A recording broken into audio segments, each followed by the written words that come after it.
या तो ये शब्द निकाल दिए जाए या तो वो आधार रजू कर यहाँ रखें।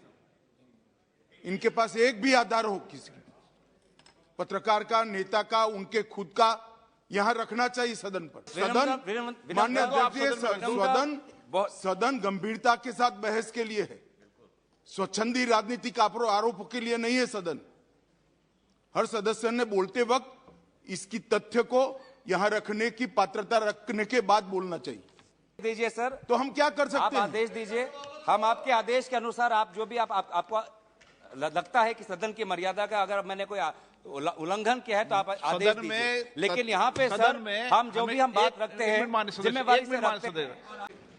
सर मैं सबसे पहले आपका धन्यवाद करना चाहूंगा कि अपना बंद हो जाएगा। बहुत ही एक महत्वपूर्ण चर्चा आपने शुरुआत की, लेकिन सर ये चर्चा बहुत देर से हो रही है, क्योंकि मुझे याद है 2012 में जब हमारे दल के नेता राहुल गांधी जी ने पंजाब के आज जो भी मुद्दे आज इस सदन में उठे हैं, 2012 में राहुल जी ने उस समय ही बोल दिया था कि ये बहुत ही एक महत्वपूर्ण समस्या है, नशा को लेके हमको बहुत चिंतित होना है और ये इससे नशा से के कारण से पंजाब का जो युवा का जो भविष्य है वो अंधकार में हम धकेल रहे हैं।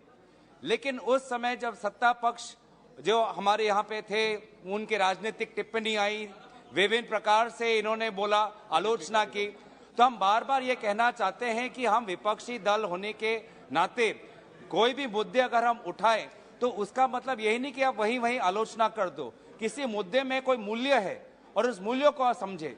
कोविड में भी राहुल जी ने पहले बोला, आपने बात नहीं सुनी। आज चीन पर भी बार बार राहुल जी बोल रहे हैं कि आप इस पे एक ठोस कदम उठाइए, लेकिन आप सेना के पीछे आप छुप रहे हैं। जबकि सदन किसका है? सदन देश का है और देश के अंदर हमें सारे जो महत्वपूर्ण मुद्दे हैं उठना चाहिए, क्योंकि देश की जनता सरकारों को चुनती है, ना कि सेना को। तो अगर देश की जनता सरकारों को चुनती है तो सरकारों का भी जवाबदेही होना बनता है।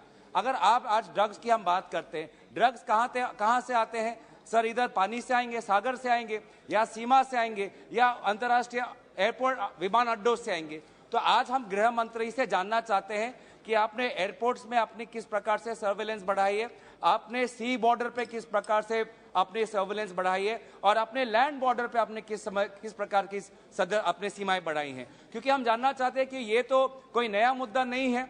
आप तो बार बार सीमा सुरक्षा की बात करते हैं, तो हम जानना चाहते हैं कि सीमा सुरक्षा पे आपने किस प्रकार से हमारे सीमा सुरक्षा बल को आपने उनको और ताकत दी है। आज उत्तरी पूर्व में हम देख रहे हैं कि म्यांमार से विभिन्न प्रकार के आज आर्म्स आ रहे हैं, ड्रग्स आ रहे हैं, सारा प्रकार का ट्रैफिकिंग आज उत्तर पूर्वांचल हो गया है, एक कॉरिडोर बन गया है जिसमें आर्म्स ट्रैफिकिंग हो रहा है, ह्यूमन ट्रैफिकिंग हो रहा है, ड्रग्स ट्रैफिकिंग हो रहा है, एनिमल बॉडी पार्ट्स का ट्रैफिकिंग हो रहा है। तो कहीं ना कहीं ये तो बॉर्डर से जा रहा है। तो बॉर्डर का संरक्षण किसके हाथ में है? बॉर्डर का संरक्षण आपके सीमा सुरक्षा के हाथ में। तो आप बताइए, आप हमें ये बताइए कि आप इंटेलिजेंस का आप किस प्रकार का इस्तेमाल करें, सर्वेलेंस का आप किस प्रकार का इस्तेमाल करें। आप बार बार हमारे ऊपर तो स्नूपिंग कर देते हैं, हमारे मोबाइल फोन पे पेगासस लगा देते हैं, पत्रकारों पे पेगासस लगाते थे। आप मुझे बताइए, पेगासस के द्वारा आपने कितने ड्रग्स नारकोटिक्स के माफिया को आपने पकड़ा है?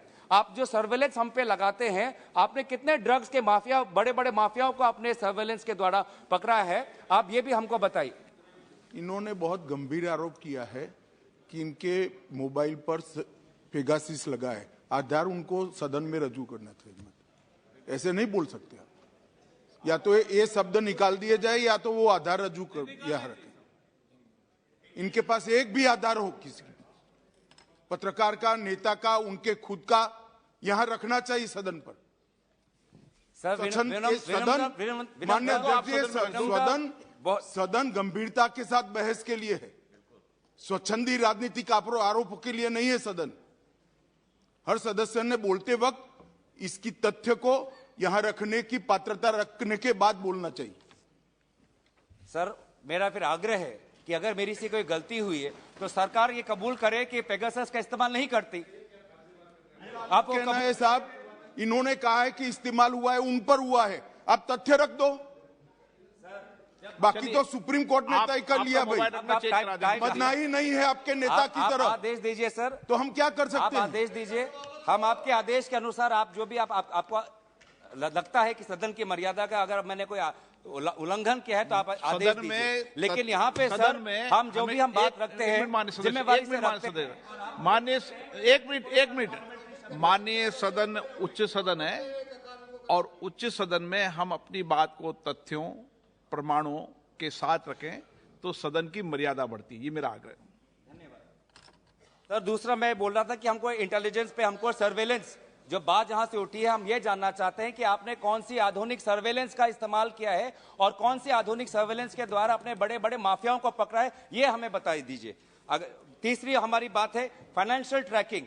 फाइनेंशियल ट्रैकिंग आपने कौन से इंस्ट्रूमेंट आपने लगाए हैं, क्योंकि ये जो सारे नार्को ट्रेड को लेके जो सारे करोड़ों पैसे हैं कैसे जा रहे हैं, कहां से जा रहे हैं? क्या ये क्रिप्टो से हो रहा है, क्या ये बैंक अकाउंट से हो रहा है, क्या ये बेनामी से हो रहा है? तो फाइनेंशियल ट्रांजैक्शंस पकड़ने के लिए कौन से वो बड़े बड़े लोग हैं, उसके लिए आपने सरकारें क्या की है?